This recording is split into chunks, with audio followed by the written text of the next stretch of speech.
Muy buenas noches, mi nombre es Luis Ardainer Saavedra Córdoba, soy médico residente de cardiología del Hospital Rebagliati. El día de hoy voy a exponerle de manera breve algunos alcances de lo que es la guía americana de la Sociedad Americana del Corazón sobre el manejo de la revascularización coronaria del año 2021. Algunos objetivos de la exposición es poder exponer los diferentes modelos de estratificación de riesgo, analizar la importancia de la conformación de un heart team para la toma de decisiones y comprender las principales indicaciones de revascularización coronaria.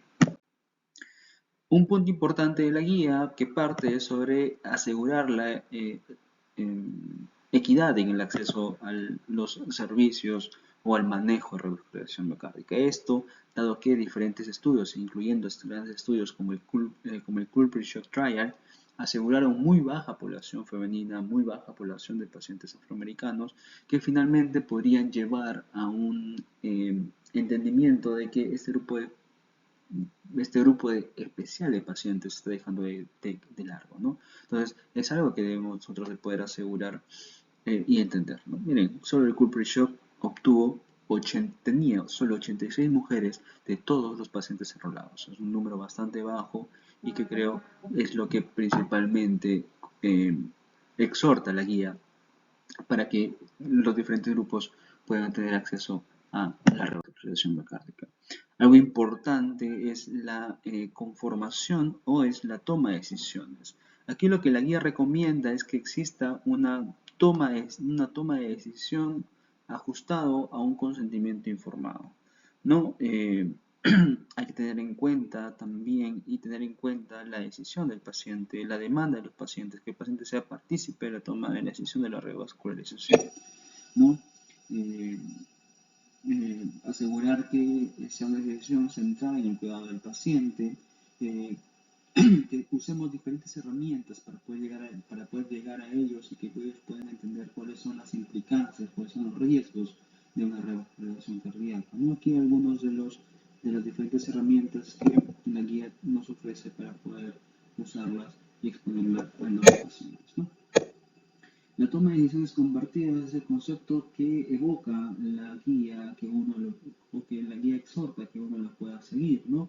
Que es un enfoque colaborativo que proporciona a los pacientes información imparcial basada en evidencia y que permita que ellos mismos tomen la decisión sobre su revascularización.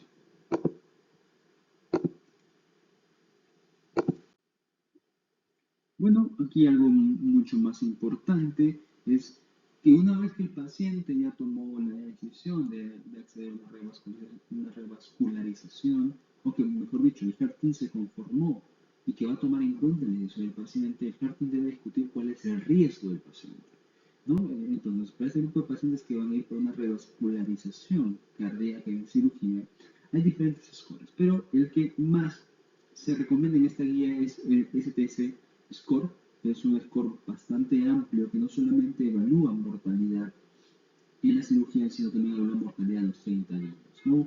Un score STS bajo, diríamos, con un riesgo intraoperatorio menor del 2% y un riesgo alto si es que el riesgo es más del 5%. Son diferentes variables, como les digo, tienen la capacidad de poder predecir muerte intraoperatoria, muerte a los 30 días, probabilidad de alta en menos de 6 días, probabilidad de lesión renal aguda, que a veces son términos, son eventos que se presentan en los pacientes que prolongan mucho el estancia hospitalaria.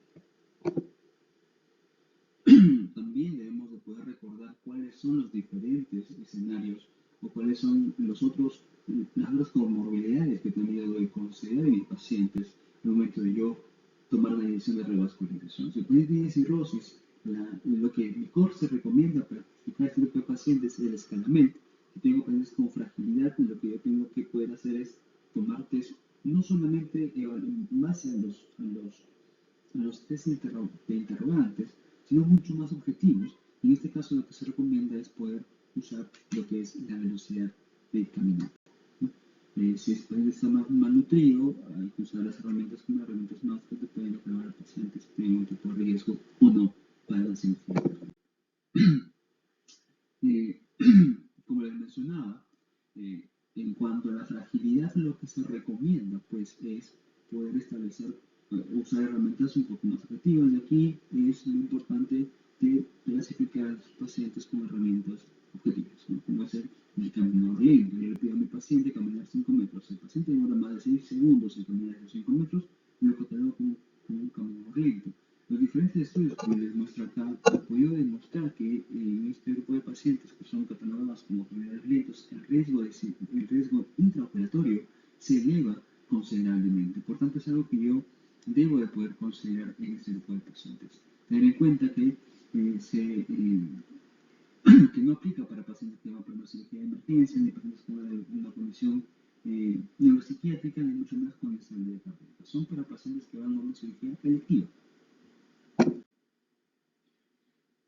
Otro punto importante que recomienda la guía es determinar cuál es la complejidad de las lesiones coronarias, ¿no? Ahí por el año 2009 se publicó el Syntax Trial, que fue un estudio en el cual se usó el Syntax Score para poder determinar a los pacientes o clasificar a los pacientes de acuerdo a la complejidad de las lesiones en un puntaje de un score bastante extenso en el que se consideraba el número de vasos que se comprometía y tiene una nomenclatura bastante interesante que inclusive aún hoy por hoy se sigue utilizando. Este score trial clasificaba a los pacientes con riesgo bajo, un riesgo intermedio y un riesgo alto, siendo mayor de 33 el puntaje para el riesgo alto. Sin embargo, los diferentes estudios, inclusive post-hoc del Syntax Trial, revelaron que basarnos solamente en un score para poder determinar la complejidad de una lesión muchas veces se queda corto, ¿no? Es por eso que la guía actualmente recomienda que debemos de considerar también como lesiones de alto riesgo de complejidad pacientes con una lesión proximal de la descendente anterior o una lesión de tronco coronario, pacientes con oclusiones crónicas, pacientes con trifurcación, pacientes con una lesión en la bifurcación compleja, pacientes con severa tortuosidad, lesiones extensas de más de 20 milímetros también deberían catalogarse como lesiones de alto riesgo y por tanto deberían ser discutidas en un jardín para valorar si es que se va a beneficiar una repercusión percutánea o una repercusión quirúrgica. Otro punto importante es el uso de la fisiología para guiar la revascularización en pacientes que son sometidos a angioplastia, ¿no? Aquí diferentes modelos, la guía recomienda sobre todo el uso de pruebas de funcionalidad o de evaluación de isquemia invasivas intracoronarias como el IFR o el IFR para lesiones, sobre todo que han sido catalogadas como lesiones intermedias, ¿no? en este grupo de pacientes, ¿no? Una recomendación 1A.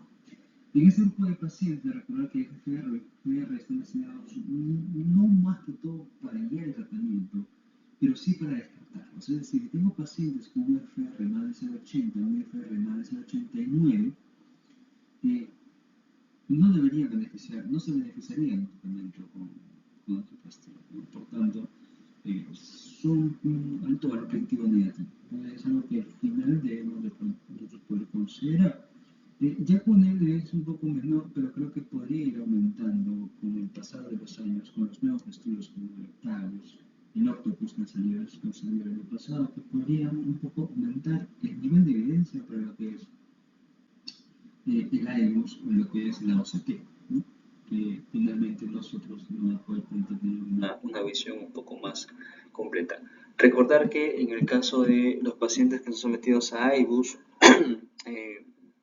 el diámetro nosotros evaluamos lo que es el diámetro luminal mínimo, ¿no? El diámetro luminal mínimo para un paciente de tronco coronario izquierdo se considera menos de 2.8 milímetros y epicárdicos menos de 2.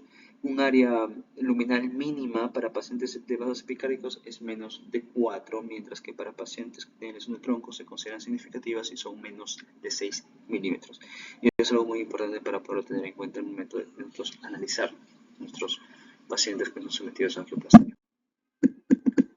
Respecto a la revascularización en pacientes con infarto agudo de miocardio, ST no elevado. Lo que acá recomienda la guía es que para pacientes para pacientes con elevación de ST, Para pacientes con elevación del ST se recomienda que deben ir a una revascularización en menos de 12 horas para pacientes que aún presentan síntomas. ¿No? Deben de ir inmediatamente a una revascularización miocárdica a todos los pacientes que presenten una inestabilidad hemodinámica o presenten un shock cardiogénico, ¿no? En pacientes con complicaciones mecánicas, la cirugía cardíaca es la que está más recomendada y es lo que se debe asegurar, ¿no?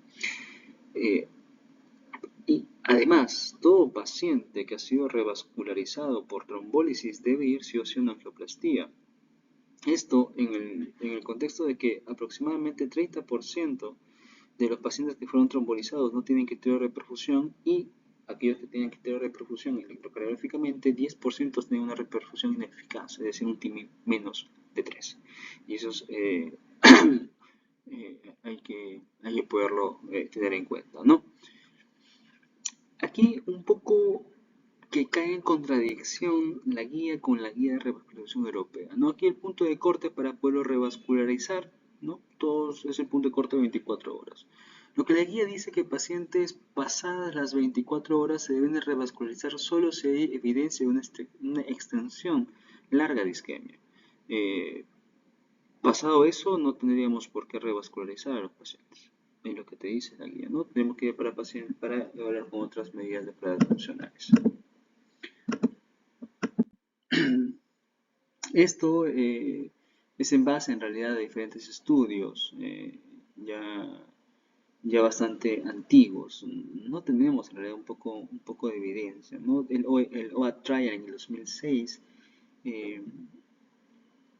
demostró que en este grupo de pacientes que eran sometidos a una revascularización pasada las 12 horas tenían mucho más riesgo de oclusión de la arteria, ¿no?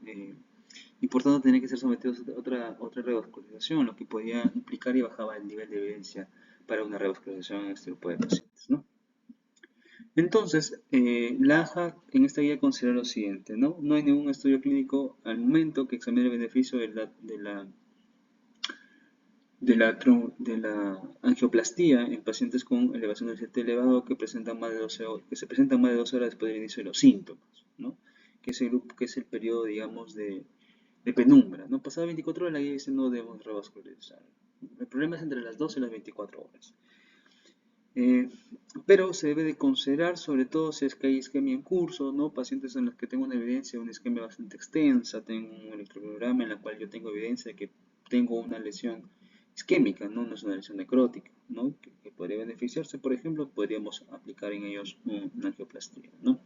La cirugía cardíaca de revascularización de emergencia puede restaurar el flujo de la arteria infartada después de una angioplastía fallida, y es algo que se debe de tener en consideración. En el contexto de un evento de no reflow, debido a que es poco probable que la cirugía mejore la reperfusión del miocardio, no se debe de considerar la cirugía como una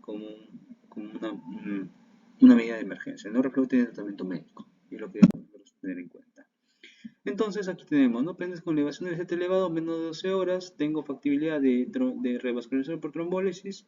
Si es así, va para trombólisis. Si es que yo no tengo, no es factible yo poder hacer una revascularización por PCI, tengo un área extensa de miocardio, yo podría considerar cirugía cardíaca, ¿no? Estamos hablando de grupo de pacientes que tienen más de 12 horas. Recordemos que este grupo de pacientes es el que, digamos, tiene un poco mejor de evidencia, ¿no? Si tengo pacientes con más de 12 horas de dolor, yo tengo que poder evaluar, no estamos frente a un paciente con shock cardiogénico o shock cardiogénico o frente a un dolor torácico, tengo que yo valorar, ¿no? Es factible la revascularización por angioplastía, si es así, va para PCI, si no, puede ir para cirugía, ¿no?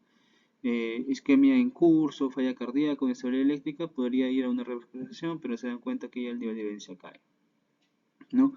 Si tengo una arteria totalmente ocluida, más de 24 horas, si es así, no tendría yo por qué tener un beneficio sobre la revascularización, ¿no? ¿Qué pasa con los pacientes con elevación pacientes en los casos? ¿Qué pasa con las lesiones no culpables en los pacientes con infarto agudo del miocardio, ¿no? Acá lo que te dice es que el score lo que te dice, no, paciente con shock cardiogénico. Si paciente con shock cardiogénico, solo yo reperfundo la arteria culpable. Eso no, nadie lo va a negar, ¿no? Si es que no, yo tengo y evalúo. Es un paciente con bajo riesgo y una baja complejidad de lesiones. ¿Qué se refiere a esto, no? Es un paciente con una presión arterial y una frecuencia cardíaca adecuada.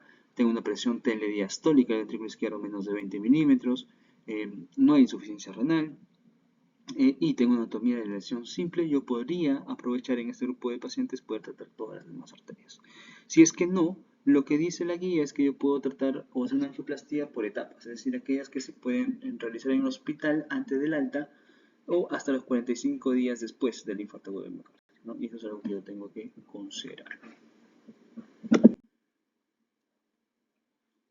¿Qué pasa para los pacientes con IMA-ST elevado, IMA-ST no elevado? En ese grupo de pacientes lo que la guía recomienda es poder estratificarlos y aquí tenemos diferentes scores, ¿no? Uno de los scores más usados es el score de Grace, donde podemos decir que un score alto es aquellos que tienen más de 140, ¿no?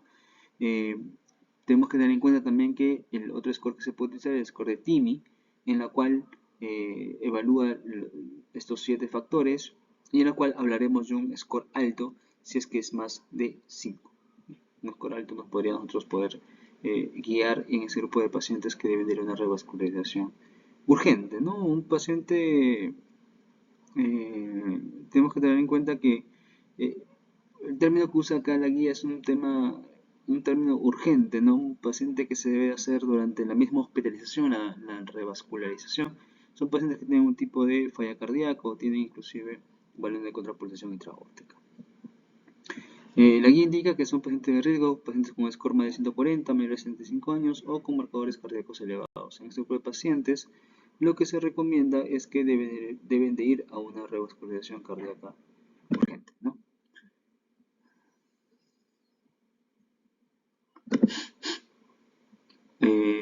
Aquí estaba, ¿no? Lo que se evaluaba de que este grupo de pacientes, solo hay un metaanálisis en el cual se evaluó que los pacientes con IMST elevado se podrían beneficiar de una revascularización temprana, solo aquellos que tienen un shock cardiogénico, pacientes que no tienen enfermedad renal. Pacientes que no están en este grupo de escenarios, o sea, no tienen shock cardiogénico, no son fallas cardíacas, no tienen un beneficio de una revascularización urgente en el contexto de pacientes con IMST muy elevado. Respecto a otro punto importante es lo que es la terapia antitrombótica después de la colocación de un stent. Aquí puede haber mucho debate, pero el tema general es que la mayoría de los stents que colocamos son stents medicados, ¿no? En este grupo de pacientes lo que se recomienda es mantener la aspirina por los primeros 6 meses y luego de 6 meses podríamos nosotros poder valorar con scores de sangrado o si es que puedo yo continuar o no con la doble antiagregación plaquetaria. Pasado eso, si tengo un score alto de sangrado, yo lo puedo dejar solamente con antiagregante. En este caso se recomendaba aspirina, pero yo puedo usar hoy por hoy clopidogrel. Hay estudios que son una muy buena indicación. Si ustedes se dan cuenta, si estoy enfrente de un síndrome coronario agudo, sí o sí van con doble antiagregación por un año. Bueno, eso sería todo. Muchas gracias.